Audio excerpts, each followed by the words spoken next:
This is a republic, if you can keep it, with Mark Brewer and Jeff Timmer. Welcome to the Travels with Natalie episode of Republic, if you can keep it. See, he doesn't want to do the job. He wants to build his ballroom and travel with Natalie on their apparently defenseless flying palace gifted by the Emir of Qatar. And above all, Donald wants to get money. It's been another bad week for the 80-year-old president as he gets roasted by John Ossoff with a riff that infuriated Trump and set off a social media frenzy with attacks on the Georgia senator, along with CNN and the reporter who asked Trump about the mention of his constant companion. Trump's priority issue this week seems to be as construction boss for the White House.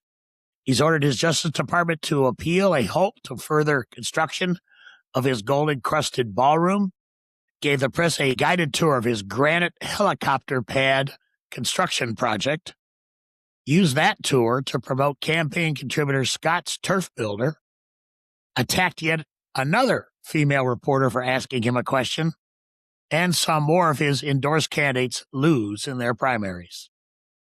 Jeff Timmer's off this week. I'm Walt Sorg. The Democratic Party's statewide ticket is now complete, with Jocelyn Benson choosing State Senate Majority Leader Winnie Brinks as her running mate. It's the first ever two-woman top of the ticket in Michigan history, running against an all-male Republican ticket. And Walt, I think that says it all right there. Winnie Brinks checks all the boxes that you would need in an LG candidate as well as an LG if they're elected. Meanwhile, John James' choice of State Oversight Committee Chair Jay DeBoyer is drawing heat over his refusal to investigate alleged widespread sexual abuse of children at Interlochen. DeBoyer says it's a criminal matter, and he criticizes Attorney General Nessel for not launching an investigation, overlooking the fact that Nessel has told local law enforcement the resources of her department are available to assist them in any way useful. My good friend and favorite lawyer, Mark Brewer, had two big wins this week. One could change the outcome of a city election, or might not. The other protects voter rights. More on that coming up. We'll have an exclusive interview with the successful lawyer, won't we, Mark? I guess so, Walt, if that's what you say. We now know that there will probably be two proposals on the November ballot. Proposal one is a certainty. That is the constitutionally required vote on whether to rewrite Michigan's Constitution, which we discussed last week. Proposal two would, if enacted, put tight limits on corporate campaign contributions from state utilities and companies doing $250,000 or more in contracts with the state. That is still pending before the Michigan Supreme Court, and we could have a decision any time about whether that will finally be on the ballot. The Democratic National Committee has made it official. Michigan will be in the first band of presidential primary elections, fifth on the list of primaries, and the first large battleground state in the mix. The parade of wannabe presidents has already begun, with a high-visibility multi-day visit from Gavin Newsom and the announcement that Governor J.D. Pritzker of Illinois will headline a major state party fundraiser in September. We can add to the mix of potential candidates at least two from Michigan. Neither Pete Buttigieg or Alyssa Slotkin say they are running, but they aren't saying they're not running either. Well, they've got plenty of opportunities this fall to campaign around the state, so they'll be much seen. Before we get into the politics of the week, Mark, let's dwell on your two victories during the week. First, the decision in the Hamtramck City election. A really interesting case, but given the election there, pretty important for that city. Right, and I think it sets an important statewide precedent, Walt. What we had was a mistake, an admitted mistake by the Hamtramck City Clerk when they neglected to tabulate 37 absentee ballots on election night.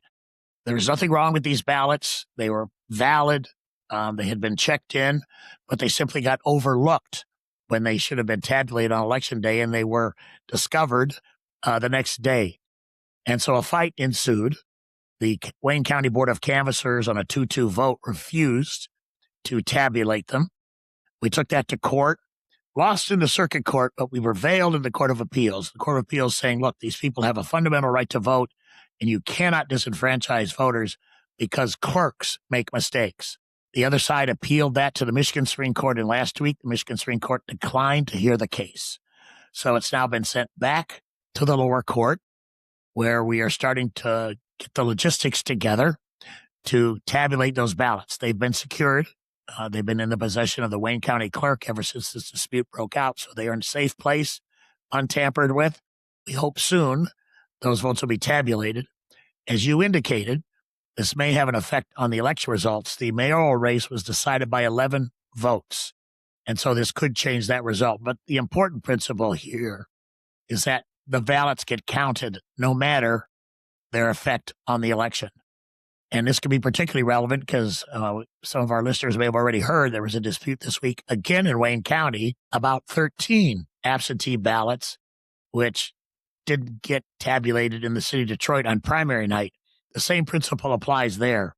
If it was a clerk's mistake, an oversight, those ballots should be counted because the voters did nothing wrong. So again, Walt, this is, we think, an important statewide precedent because mistakes do happen. Sometimes ballots don't get tabulated like they should. But now with this precedent from Hamtramck in hand, hopefully this kind of thing never happens again and ballots get tabulated. The other story with which you were involved this last week also involves voter rights, but a different kind of voter rights, and that is being able to register to vote. You managed to keep a voter suppression ballot proposal off the ballot, at least for now. They'll probably go to court and try to overturn that decision. The Board of Canvassers, in fact, is meeting tomorrow on it. Tell us about that case. This is the very infamous proposal that would put in the state constitution the requirement that every registered voter, including you and I, Walt, who've been registered to vote for decades, would have to prove with documentary evidence our citizenship before we could vote again. This is going to disenfranchise an enormous number of people. It's a solution in search of a problem. So a group I represent challenged the signatures that the group gathered. It's a national group, out-of-state group, to put this on the ballot in Michigan this fall. And in a report last Friday issued by the nonpartisan staff of the Bureau of Elections, they found that between their review and our challenge, there were not enough signatures to put this proposal on the ballot. That was very welcome news. The fight's not over. As you mentioned, there'll be a Board of Canvassers meeting next Monday, at which I'm sure our opponents will try to rehabilitate signatures. We will come in and bring additional signatures that we think should be stricken. And so we'll have that fight. And then the board will make a decision about whether this goes on the ballot or not. That decision can be appealed by the losing side to the Michigan Supreme Court. So this all needs to be cited by roughly Labor Day or shortly thereafter. So I urge our listeners to stay tuned as we fight this voter suppression effort here in Michigan. This group that was circulating the petitions did a really sloppy job with their petitions. The valid numbers, according to the nonpartisan staff at elections, was really low. Yes, it's a very sloppy petition drive. We could tell when we looked at the petitions, they had, I would estimate, based on everything we've seen, at least 100,000 people who signed these petitions who weren't registered to vote. There were petitions which circulators didn't complete the information properly. There were the typical problems of bad dates, things not filled out completely. They really did not do a good quality control job at all. I think they were counting on the volume of signatures to somehow carry them. The vast majority of these signatures were collected by out-of-state firms and out-of-state circulators who clearly had no familiarity with Michigan procedures and Michigan law, and that caught up to them. We also found a lot of duplicates, Walt, which is another sign of a poor quality petition drive. We estimate that there are tens of thousands of duplicate signatures. And the law in Michigan is that if a person signs a petition more than once, both signatures, or however many signatures there are, get disqualified. That's the penalty for signing a petition more than once. So every error you could think of, Walt, that could occur in a petition drive occurred in this one. And we think that the staff at the Bureau reached the right conclusion, the right recommendation, that there are not enough signatures here to qualify for the ballot. Okay, let's move into the politics of the week. The big stories actually being ratified over the next 2 weekends as the two major parties hold their formal conventions to ratify tickets that really have already been selected. First is going to be the Republicans this weekend, meeting up in Mount Pleasant. And their choice for lieutenant governor, as you were saying before we started recording, is a kind of a pit bull, but he's got some problems of his own, too. Right, right. I mean, and frankly, it's a very unrepresentative ticket. We now have 3 people on this ticket who are from the far east side of the state. I mean, I'm from the east side. I'm proud of the east side, but that's not a balanced ticket. And De Boyer has been one of Speaker Hall's hitmen in the legislature, tasked with trying to dig up dirt on statewide elected officials, whether it's Governor Whitmer, Secretary of State Benson, Attorney General Nessel. And he's not been very successful at that. But my sense is that he was put on the ticket because he is a hard right MAGA guy. And there's still a lot of people in the Republican Party who question John James' MAGA credentials.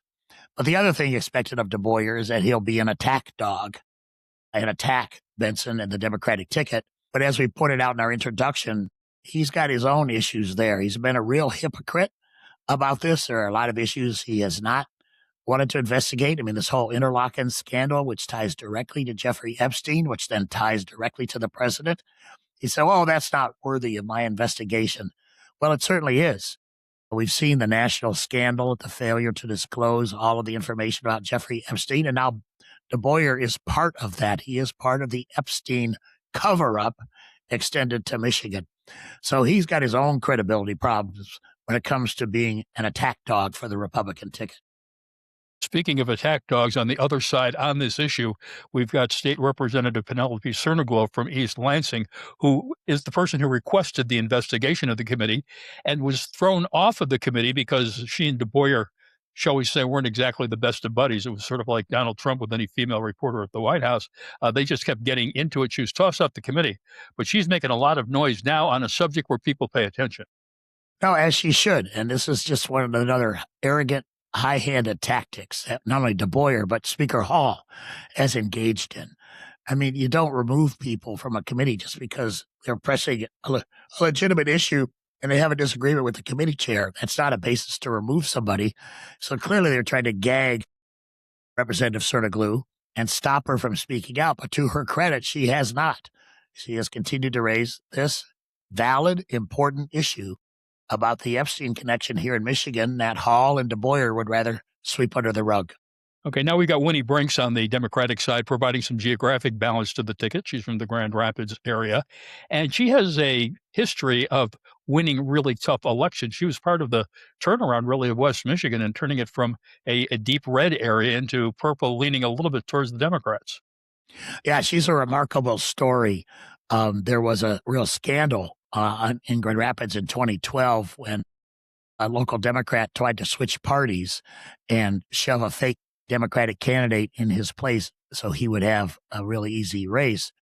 Well, we blew the whistle on that. I was party chair at the time. And Winnie Brinks at that time was recruited to run in that race. It happened so late, we had to do it as a write-in. And she did a great job with the support of local Democrats. She got written in, won the Democratic primary, went on to beat that turncoat Democrat who then by that point had become a Republican, served several terms in the state house, became our first Democratic Senate leader after she got elected to the Senate, the first Democratic senator from West Michigan in a long time. A lot of firsts here for Senator Winnie Brinks. And then when we took the trifecta and took a majority in the Senate, she became Senate Majority Leader. I think the first woman ever to occupy that post, and certainly the first Democratic woman. And she's just done a terrific job. She really led that Democratic caucus in the Senate very, very well. They accomplished a lot and I really carried the Democratic banner. I think this is the first time we've had a Western Michigan Democrat as lieutenant governor candidate. That's great. And as we mentioned in our opening, we now have 2 women atop the Democratic ticket. That's the first time that's ever happened in Michigan, 2 women atop a gubernatorial ticket. It's great for West Michigan. I know West Michigan Democrats are very proud of Senator Brinks, and it's very exciting for them. And they're doing a great job there. They've really, there are a lot of Democrats now holding elected office in West Michigan, and that's been a positive trend over the last 20 years. And she's been a big part of that. She's been a leader of that group. So many pluses here. And she checks every box for lieutenant governor candidate. She obviously's got the experience, easy to work with, very progressive, but easy to work with. She can certainly step in as governor on an acting basis. if that's necessary. So she checks that box, and obviously she's got tremendous legislative experience. And if she's elected, she'll be presiding over the state Senate, as is the traditional duty of a lieutenant governor. So I think she fits our ticket, the Democratic ticket, very, very well. And we do now have a ticket that looks like Michigan, quite the contrast to the Republicans. More on a republic if you can keep it after these messages. Are you looking to stay ahead of the curve on Michigan's public policy landscape? Look no further than Michigan Information and Research Service Incorporated, or MERS. MERS is your go-to source for comprehensive, nonpartisan news and analysis on Michigan's government and public policy. But that's not all. A MERS subscription also gives you access to our powerful legislative monitoring and tracking tools. Stay on top of every bill, amendment, and vote with real-time updates, detailed reports, interactive committee transcripts, legislative analysis tools, and more. Whether you're a policymaker, lobbyist, or just a concerned citizen, MERS keeps you informed with daily updates, exclusive interviews, and detailed reports. Subscribe today and gain access to our extensive archives. Stay informed, stay engaged, and stay ahead with MERS. Visit MERS.news to learn more and subscribe. That's MIRS.news. Don't miss out on the insights that matter most. When most of us think about polling, the focus is on those campaign polls telling us which candidates are winning. But the most important polls are for businesses, local governments, and nonprofits assessing the needs and wants of their customers or constituencies. Those are polls that guide policies and lead to institutional success. Those polls have to get it right, which makes the choice of a public opinion research firm critical. Epic MRA has been trusted for more than 4 decades to get it right. Our clients have included school boards, statewide nonprofits, corporations, as well as the candidates and news media who rely on us during political campaigns. Whether it's just a couple of questions or a full in-depth survey, we're here and ready to help. You can reach us at epicmra.com. Joining the podcast this week is perhaps one of the best political analysts in the state and perhaps even the country, Congresswoman Debbie Dingell. She's in her 5th term representing portions of Southeast Michigan. She's a member of the Energy and Commerce Committee and the Natural Resources Committee, where she leads on critical issues including affordable, accessible health care, clean energy and water, domestic manufacturing and supply chain resilience, and protecting our natural resources and wildlife. Debbie Dingell is part of one of the most remarkable stories of a family's public service in the history of our country. There's been a Dingell in the U.S. House of Representatives for 94 years. John Dingell Sr. was first elected in the 1932 Roosevelt landslide. He served for 22 years. His son, John Jr., is truly a legend, serving a record 60 years. Upon his retirement in 2015, he was succeeded by his wife, Debbie. A hallmark of all of their service has been a proposal for a national health insurance system, first introduced by John Sr. in 1933 and reintroduced since at every Congress by the father, then the son, and protected by the daughter-in-law. It's a pleasure to welcome Debbie Dingell to the podcast. There are so many issues we can talk with you about. It seems like you are a part of everything important in Washington and knowledgeable about everything in Washington. One of the things that you have been discussing recently is the horrific situation with the aircraft carrier Lincoln, which seems to be kind of emblematic of the entire handling of the Trump administration and how incompetent they are in running the government. I have a couple of constituents who are on the aircraft carrier, and I'm obviously very worried about them. I've talked to their parents. I mean, first of all, they've been at sea for more than 200 days, 260 days. But what's worse is the quality of the food, that they're not getting showers. That I'm now being told this week that medicine's not there. So it's just unacceptable. When men and women are there for us to keep us safe, we owe them. We have a moral responsibility to take care of them. I don't think they should be there. I don't think we should be at war with Iran. This is a man who said no more endless wars, and he's got us in another endless war that is, quite frankly, beginning to really endanger world security, world peace. And we are seeing very direct impacts on people starting at the gas pump. It is his war with Iran that has raised the cost of gasoline at the pumps. And yes, it is emblematic, while you say it, of what he's been doing in the White House since he became president this time. Quite frankly, the first term was disturbing. The second term is absolutely frightening.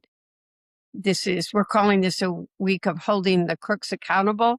And it just, from his being overly fixated and tearing down things at the White House, not being authorized to replace him, to what he's done to the mall, to the Kennedy Center. He seems to have this thing, having his name today. We see the Secretary of Transportation in Palm Beach telling everybody we now have the greatest airport in the world, the Donald Trump Airport in Palm Beach. I'm sure that's a very important airport too. So, but what I'm really concerned about is that while he and his family are making money, after all of us in his billionaire friends are making money, people are really hurting. And the working men and women of my district in this state are paying for it at the grocery store, at the gas pump, in their housing costs, and he's made a broken healthcare system worse. He is spending upwards of $900 million just on the White House and some of the improvements that are going on there. At least he calls them improvements. We got a guided tour. I wouldn't use the word improvement, but We did get a guided tour of his helicopter pad this week and an infomercial for Scott's Turf Builder. But it seems like that's all he really cares about right now is, we were saying in the open of the podcast, he's sort of like the construction boss for D.C. rather than worrying about things like inflation, the price of gasoline, the price of groceries, and getting us out of the war, unimportant things like that presidents normally do. on top of that, he's a bad construction boss. We're having no contract bids. I mean, it's just outrageous. And he made a lot of promises to people when he was reelected almost 2 years ago now, and he's not keeping them. And the American people are paying the price. Working men and women are paying the price everywhere. And we haven't even talked tariffs yet. Tariffs have increased the cost, the average cost for about $3,500 a year. And that's just outrageous. Tariffs are a tool in the toolbox. I mean, I think we should use them against China, but not in this chaotic way he's been doing it. Yeah, Debbie, I think you're right. While he's, I don't use the word desecrating Washington, D.C. I mean, the whole idea that we're going to have this arch, that's this arch at the entrance to the Arlington Cemetery, some of the most sacred ground in America, where we honor our military heroes. What he's done to the reflecting pool, the Lincoln Memorial. I mean, it's just appalling, this desecration of our national capital that's going on. And at the same time, as you point out, ignoring all these very serious problems and exacerbating them. I mean, we had the incident with the Gordie Howe Bridge here in Michigan, where he stalled the opening of the bridge because of some petty quarrel with Canada. I mean, there's nothing that he doesn't seem to want to do to kind of assuage his own ego and show that he's the big man in the world, frankly. So, Mark, I totally agree with you. And what really worries me is what he's doing to our relationship with Canada. You go Macomb County, St. Clair County, where we each came from. I'm over in Ann Arbor now, but I grew up on the St. Clair River. Every morning when I got up, I looked out and there was Canada. Quite frankly, I didn't understand borders in those days. It just was a different time. But they're our partner. We do so much with them. And he has done nothing but bash them for the last 2 years. Canada paid for that Gordie Howe Bridge. We have a partnership with Michigan. And quite frankly, the things that he has said about Canada, and then, making it worse, he then went and it's been postponed in the last 24 hours, but we don't know what that means. The day that we were opening the Gordie Howe Bridge, or the week, this is a great man who was born in Canada, was one of the greatest hockey players in America in his career, and we're putting a 50% tariff on hockey sticks. It just makes no sense. And 2 other points I'll make on the Canadian-U.S. relationship. If we stopped traffic at that border, our Detroit hospitals would close. We have Canadian nurses that come over every day that we cannot run those hospitals without. And then for the auto industry, the partnership between Canada and America is incredible. Parts go over those bridges multiple times. So Canada is its family. It's There's, absolutely our family. there's also a petition drive to boot out the American ambassador to Canada, somebody you know well, former Michigan Congressman Pete Hoekstra. And he's not exactly doing the same kind of job Jim Blanchard did as the ambassador. Pete Hoekstra is our Canadian ambassador, as you just said, a former colleague. I'm going to answer it this way because even Doug Ford, who, as you know, is the Premier of Ontario, who's been pretty intense and pretty unhappy, like I have, said, as you get to know him, he's not a bad guy. I think the problem is he was taking his direction from the president and from Lutnick. And, that's, he was doing what his bosses wanted him to do. And quite frankly, I think it's unacceptable. He knows how I feel. And thankfully, we did get the bridge open. And I think I talked to Pete almost every day for a couple of months. And we did get it open. And I'm just happy it's open now. I wish that this president would realize and recognize how strategic and important our relationship is with Canada for our national security, our economic security. They are my family and friends. My district, by the way, is even north of Canada and parts of it. Debbie, I want to drill down on healthcare if we can, because that's a huge national issue, a huge issue here in Michigan. Tell us about the damage to healthcare that's occurred in your district as a result of the kind of things that Trump has done. The so-called big beautiful bill, the funding cuts. What kind of damage is that causing to your people? So I'm on a podcast, which isn't cable, but I normally use worse words than what you just did on Big Beautiful Bill. There's nothing beautiful about it. And I have about 10 expletives that I do use. It is stripped. The combination of what they did in that bill and the not extending the Affordable Care Tax Credit has really cost us millions of people their health care in this country. And while I've been home this August for the recess, I have gone to each of my hospitals, met with my hospitals. Their emergency room visits are up. When people are coming in, they are far sicker. Boarding, no, people that need to be admitted to the hospital, they're not beds for.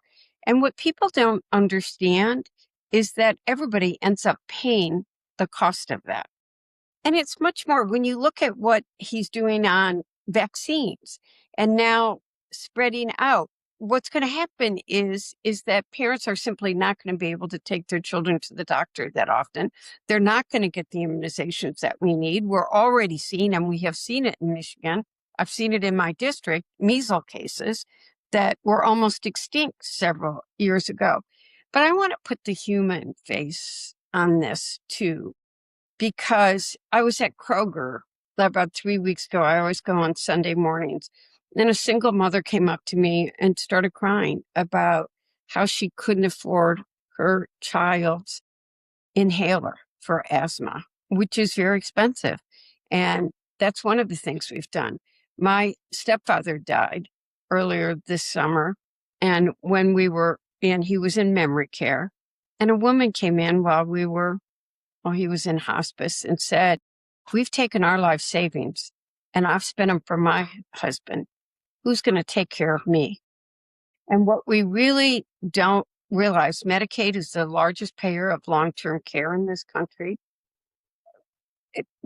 We are losing the ability. People are losing that long-term care. We passed Social Security at a time when we did because seniors didn't have places to live. They were hungry. They couldn't afford to go to the doctor. And I believe our seniors deserve to live their retirement with respect and dignity. And this president is endangering so many things. Look at what he's done in the cyclosporus, however we pronounce it.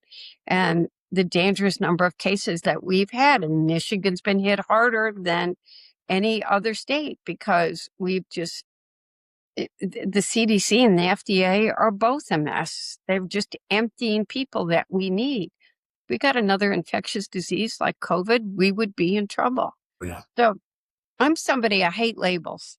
I'm going to tell you, I believe that if you live in America, you should be able to go to the doctor when you need to go to the doctor and get the medicine that you need We're the only industrialized nation in the world that does not do that. And if you don't care about it from a values perspective, from a human perspective, it's also a competitive issue. We're the only industrialized nation in the world where the manufacturers, the company, the businesses who are competing in a global marketplace are at an uncompetitive disadvantage because our companies have to pay health care as well. I'd like to ask you a little bit about how you do your job and your colleagues do their job. I saw a frightening article online this morning indicating Republicans are holding virtually no town halls in person. They do them online where you can control very carefully what is said. You have town halls all the time. It seems like every other week I'm getting something Every from your other office. day right now, this month. You had Next week, another one every this day. week on election security. And Democrats as a whole in Congress have had like 450 in the last year. Republicans have had like 45, and they're being told, don't do it because you're going to get chewed out. Again, pretty emblematic of what's going on right now. That's not how I operate. I'm somebody that believes that you need to be out and about on a typical Saturday. Look, I start my mornings at farmers markets and Dexter Forum, or I try to every single weekend when I'm home, not in the summer. I'll talk about August now, but I try to make sure I'm at farmers markets. I'm at a school. I'm at a union hall. I'm at a veterans, a VFW. There's some Saturdays that I'm at 14 events and people think I'm crazy, but I love it. And I hear what people think, and I don't go with an entourage. I'm telling Mark has seen me. I go myself. That's And very I'm true. I don't want to be with people. I mean, I love people. I don't mean it that way, but I want people to know that they can talk to me. I do town halls. I actually, when I've been reading some of these stories, I don't know how they're counting these town halls because I will have done 20 town halls before August is over. And some of my other colleagues, but Monday's town hall, let me tell you about Monday's town hall. It was on election security. We did all of our state legislators together, and the state legislators and I do town halls regularly. And you can sort of divide my district into 4 parts, and we do them regionally all the time so that we're available. But we also know that emails were sent to a variety of organizations telling people to go to the meeting, to disrupt it, to ask questions. It did not. There were people that were there that were asking very tough questions, wanted to raise and attack people's confidence in the elections. All the state legislators were there. We were actually each of us was going to do, 4 of us were going to do election security town halls in the same week. And we went, okay, this doesn't make sense. Get everybody in the same place. But we had the Deputy Secretary of State, the Washtenaw County Clerk there, and we took the questions and we answered them. And when people got angry or had facts that weren't facts, we just responded. We knew that it was going to be a tough town hall, but you don't run away from it. You go out and you meet with people. Next week, I'm doing a town hall on Monday night with HUD, this Republican administration, at Sycamore Meadows on a community that's had a lot of problems. I'm doing an environmental town hall downriver. I do these quarterly with the EPA administrator. Downriver's had a lot of environmental issues. It's got Superfund sites. We got McLeod down. Now people want to know what's going to happen with Arkema and other projects. So I have EPA, and I want to say this to EPA's credit. Last year, when everybody was canceled, no travel was allowed, EPA came in and I had my first town hall in the January of the Trump administration. And each meeting's different. You don't know who's going to come. I've had protesters. I've had some of the best, most substantive discussions I've ever had. Eagle's also there besides EPA. And we have real discussions. I have another town hall next week with my legislators from Western and Kent. It's not Western one. I already did Plymouth, but this one will be Canton and Novi. And that's on infrastructure and affordability. You don't know what people think. You don't know what the problems are. If you're not going to go out and talk to people and hear the issues. It's how I've always done my job, and I'm not going to change it. And I work very closely with my state legislatures. And this Monday, when someone said she doesn't have any Republicans, well, I invited all the state legislatures who are Democratic, but when we do the Western Washtenaw town hall, Kathy Schmaltz, who's a Republican, we've invited her and she comes sometimes. So we really try to be accessible, available, and answer questions. Let's get into politics a little bit if we could. I had an opportunity to see you. We didn't get a chance to talk, but saw you at the recent fundraiser where Governor Newsom was the star attraction at the Curtis Hotel's Home the Barbecue. What's your assessment right now of what's going on with the primaries? Trump seems to be losing his magic touch.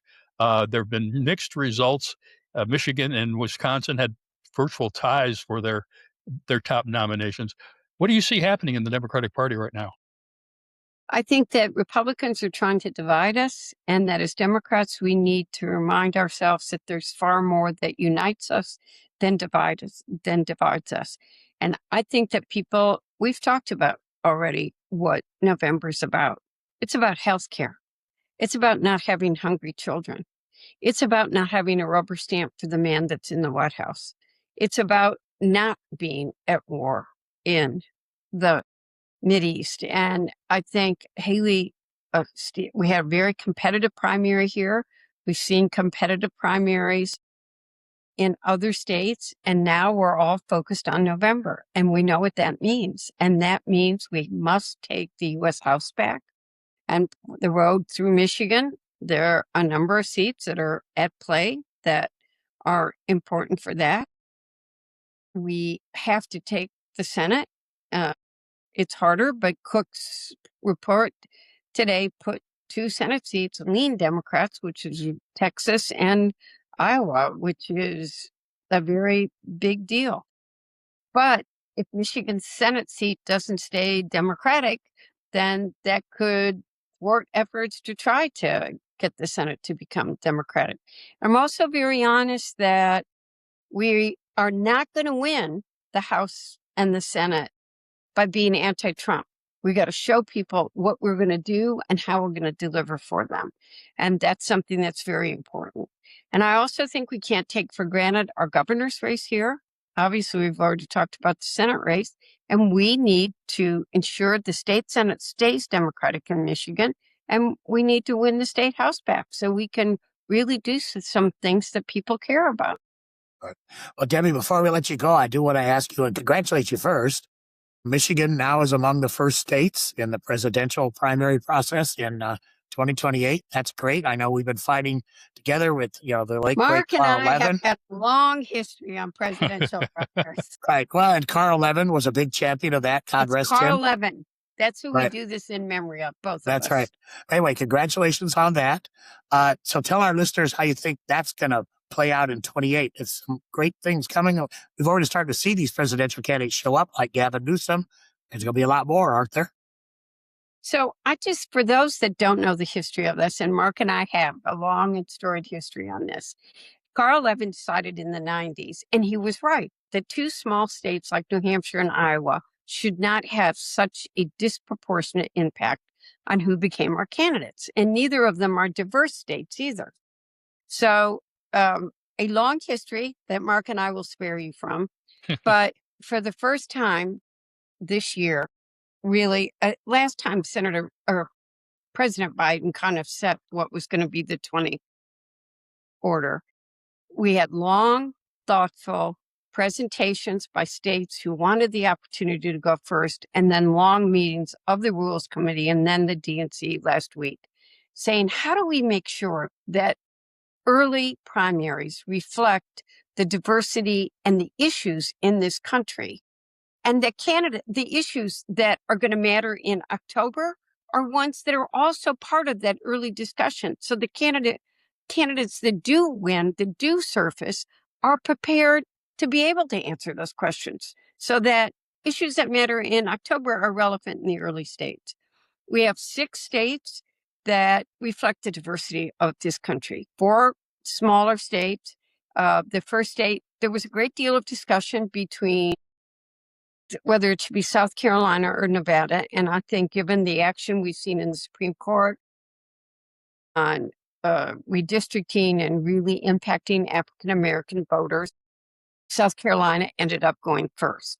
Nevada will be the second state, which has a significant, it's a very diverse state, and has a significant Hispanic population as well, but also has strong labor as well. The third state would be New Hampshire, which quite frankly should not have a lock on going first, which Carl Levin and taught both Mark Brewer and I in very strong words, and he's right. And then the fourth state, there was discussion about whether every region should be part of the four, but New Mexico will be, it's a border state, will be the fourth. And then Michigan, which makes things and grows things and is diverse and has rural and urban areas, will be fifth, and it'll be the first large state, followed by Virginia. And when you look at that group of states, it does reflect this country, and it will give every candidate that wants to be part of this cycle is going to have to talk about the issues that matter. And yes, you can already see the difference. That, as you said, Governor Newsom was here. Pete Buttigieg's been here. Pete lives here. Pete lives here, but he did the rally, and yes, he does live here. You also saw Governor Beshear's already been here. Wes Moore has been here, and I know many more are coming. Oh, that's great. No, it's a great schedule. Good mix of states. Every region is represented, as you said. Every group that's active constituency of the Democratic Party. It's a good balance, Deb. Good job. Well, Mark, you and I'm really glad to be here with you the week after, because you really don't know what a history we have. And we've been the ups and downs of this, but I think it's the right. And no one state should have a lock on going first, by the way. This should happen every 4 years. So Right. Mark Michigan, and I have bruises. Michigan has never argued that we should be first. What we That's argued correct. was We never nobody have. should have a monopoly, and that's Nope. exactly what has happened. Mark and I have a lot. I'm very glad to be talking to you about this today. But it's also, if candidates do go to other states, or they're going to get penalized too. So it's been a long road here. And Mark, I'm really glad to be with you after this long road. Thanks, Debbie. Ditto. Same for me. We could keep going forever on this, at which point your staff would probably put a hit out on me. I would like to wrap up, though, with talking about a little more history, and that being the 100th anniversary of the birth of your late husband, truly a legend. Longest serving member of Congress in the history of our country, and not just length of service, but the quality of service. Quality. Your thoughts about John Dingell Jr.? Well, I loved him. He was the love of my life, and I miss him every day. I think, but it's not the length of service. It's what you do every day for the people that you represent. And he made an enormous difference. Most people don't know that he is the one that wrote the Clean Water Act, the NEPA Act, the Endangered Species Act. We wouldn't have had Medicare or the Affordable Care Act without the work that he did on healthcare every single day. He fought hard for the auto industry. He wasn't afraid to speak up. And he would also, I'm very proud to have the legacy that I do. And I've learned so much from him. But I also really want to say to you, you have to get up every day and remember that public service matters. And never forget the people that elected you or the responsibility you have to them. And I had a love affair that most people never have in a lifetime. I miss him every single day. And you can see there are many people, they wrote this when he died, that most people have no idea of how what John Dingell did has impacted their life in so many different ways. Succeeding a legend is always really difficult, whether it's taking over after Nick Saban leaves Alabama or whoever takes over for Tom Izzo at Michigan State. But you've managed to pull it off. I don't know that I've pulled anything off. I know I love my district and I love the people that represent me, and I work hard to make sure I know what they need and work hard to deliver it for them. And we can't do it by yourselves, by the way. We all got to work together. That's why that unity matters. And I guess I'm going to say this to you all. We got to remember we're Americans first. Too many people are trying to divide us. What we saw in Dearborn this week was, I have to it was awful. Hate is not okay. People are trying to divide us with hate, and we can't let it happen. Debbie Dingell, thank you so much for being a part of the podcast. And the only problem I've got with it. You were much too nice to Mark. Mark and I have history. I'm so happy to be with him today. I can't tell you. Same for me, thank you. Debbie. Thank you for being with Thanks, us. Mark. To see That you. means a lot to me. Take care. That's a wrap for this week. Jeff returns next week, and I'm headed back into the Witness Protection Program. And I'll be warming up for the Democrats' official nominating convention next week, where all the results are already known, meaning no drama, but lots of networking and lots of work with the election coming up very quickly. If the Republic is still standing, Mark and Jeff will be back next week. As Jeff would say, thank you for your attention to this matter. A republic, if you can keep it, is a copyrighted presentation of Michigan citizens for a better tomorrow.